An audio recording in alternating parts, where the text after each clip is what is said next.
அன்பான இறை மக்களே, உங்கள் அனைவரையும் நம் ஆண்டவர் இயேசு கிறிஸ்துவின் நாமத்தினால் வாழ்த்துகிறேன். இன்றைய இறை வார்த்தையில் யோபுவின் வாழ்க்கையை பற்றி பார்க்கிறோம். ஒரே நாளில் அவருடைய பிள்ளைகள், சொத்துக்கள், விலங்குகள், வேலையாட்கள் என எல்லோரும் அழிக்கப்பட்டு விட்டனர். எல்லாம் இழந்து ஒன்றுமில்லாத சூழ்நிலையில் யோபு இருக்கிறார். அந்த சூழ்நிலையிலும் அவர் கூறுகிறார், ஆண்டவர் கொடுத்தார், ஆண்டவர் எடுத்தார், ஆண்டவர் பெயர் போற்ற பெறுக. மக்களே, இவ்வளவு துன்பகரமான நேரத்திலும் கூட யோபு ஆண்டவரை போற்றி புகழுகிறார். ஆண்டவர் மீது குற்றம் சுமத்தவில்லை. நாமோவென்றால் ஒரு சிறிய துன்பம் வந்து விட்டாலே ஆண்டவரை குற்றப்படுத்தி கோபத்தில் பேசிவிடுகிறோம். இனி நான் ஜெபிக்க மாட்டேன், ஜெபிச்சு என்னத்தை கண்டேன் அப்படியெல்லாம் நம்ம பேசுறோம். அதெல்லாம் ரொம்ப தவறான காரியம். ஆண்டவர் எவ்வளவு வல்லமையுள்ள தேவன், எவ்வளவு மேன்மையுள்ள தேவன்.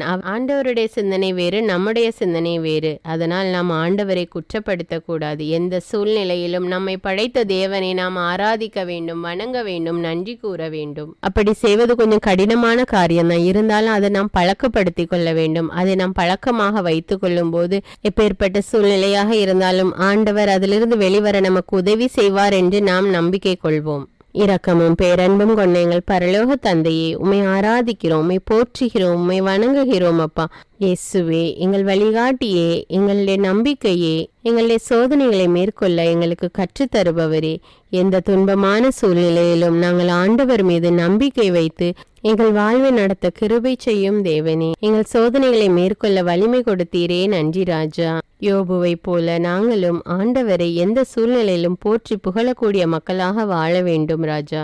எங்கள் நடத்தை நீர் எப்போதும் கண்ணோக்குகிறீர் என்பதை நாங்கள் உணர்ந்து உம்மில் நாங்கள் வாழ உம்முடைய திருப்பெயரை மகிமை அடையும்படி நடக்கவும் செய்தருளும் தேவனே. இந்த அதிகாலை வேளையிலே அனைவரையும் நீர் ஆசீர்வதியும் அப்பா. அனைவருக்காக உம்முடைய சமூகத்தில் வந்து ஜெபிக்கிறோம் தேவனே. இன்று நாங்கள் சந்திக்க இருக்கிற ஒவ்வொரு மக்களையும் ஆசீர்வதியும் அப்பா. எங்களுடைய செயல்கள், காரியங்கள் எல்லாவற்றையும் ஒப்பு கொடுக்கிறோம் அப்பா. எங்களுடைய செயல்கள் எங்கள் வெற்றியை கொடும் தேவன். எங்களுடைய குடும்பத்தை ஒப்பு கொடுக்கிறோம் அப்பா. ஆசீர்வதியும் அப்பா. பிரயாணங்களை ஆசீர்வதியும் தேவனே. வேலை செய்கிற இடத்திலே எங்களை பலப்படுத்தும் அப்பா. எங்களோடு இருந்து எங்களை பாதுகாத்து கொள்ளும் தேவனே. இயேசுவின் நாமத்தில் ஜெபிக்கிறேன், ஆமீன். முதல் வாசகம் யோபு நூலிலிருந்து வாசகம். அதிகாரம் 1. இறை வார்த்தைகள் 6 முதல் 22 வரை. ஒரு நாள் தெய்வ புதல்வர் ஆண்டவர் முன்னிலையில் ஒன்று கூடினர். சாத்தான் அவர்கள் நடுவே வந்து நின்றான். ஆண்டவர் சாத்தானிடம், எங்கிருந்து வருகிறாய் என்று கேட்டார். சாத்தான் ஆண்டவரிடம், உலகை சுற்றி உலவி வருகிறேன் என்றான். ஆண்டவர் சாத்தானிடம், என் ஊழியன் யோபை பார்த்தாயா?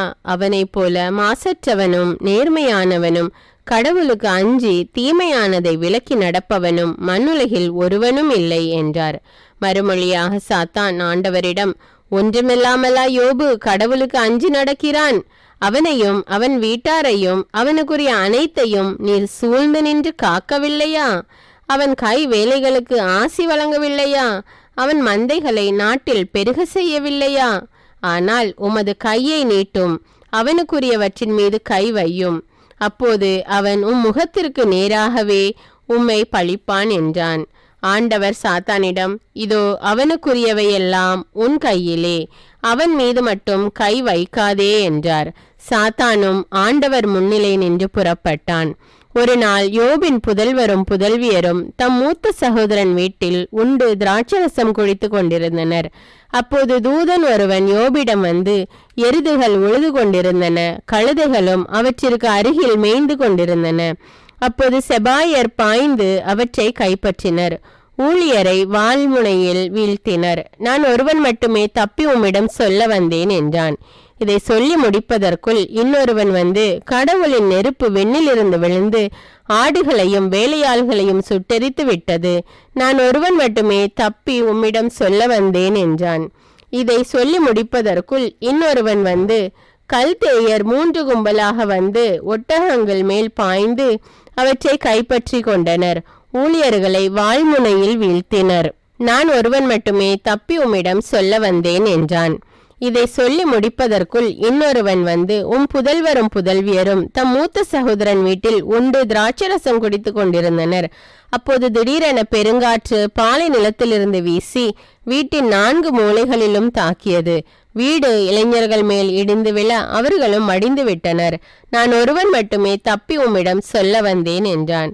யோபு எழுந்தார், தம் ஆடைகளை கிழித்து கொண்டார், தம் தலையை மழித்து கொண்டார். பின்பு தரையில் விழுந்து வணங்கி, என் தாயின் கருப்பையினின்று பிறந்த மேனியனாய் யான் வந்தேன், அங்கே திரும்புகையில் பிறந்த மேனியனாய் யான் செல்வேன். ஆண்டவர் அளித்தார், ஆண்டவர் எடுத்துக்கொண்டார், ஆண்டவரது பெயர் போற்ற பெறுக என்றார். இவை அனைத்திலும் யோபு பாவம் செய்யவும் இல்லை, கடவுள் மீது குற்றஞ்சாட்டவும் இல்லை. இது ஆண்டவரின் அருள்வாக்கு. இறைவனுக்கு நன்றி. நற்செய்தி வாசகம். புனித லூக்கா எழுதிய தூய நற்செய்தியிலிருந்து வாசகம். அதிகாரம் 9, இறைவார்த்தைகள் 46 முதல் 50 வரை. தங்களுக்குள் பெரியவர் யார் என்ற விவாதம் அவர்களிடையே எழுந்தது.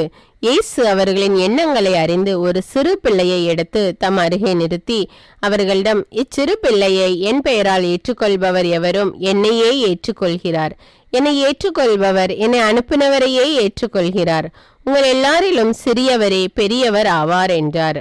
யோவான் இயேசுவை பார்த்து, ஆண்டவரே, ஒருவர் உமது பெயரால் பேய் ஓட்டுவதை கண்டு நாங்கள் அவரை தடுக்க பார்த்தோம், ஏனெனில் அவர் நம்மை சாராதவர் என்றார். இயேசு அவனை நோக்கி, தடுக்க வேண்டாம், ஏனெனில் நமக்கு எதிராக இராதவர் நம் சார்பாக இருக்கிறார் என்றார். இது கிறிஸ்துவின் நற்செய்தி. கிறிஸ்துவே உமக்கு புகழ்.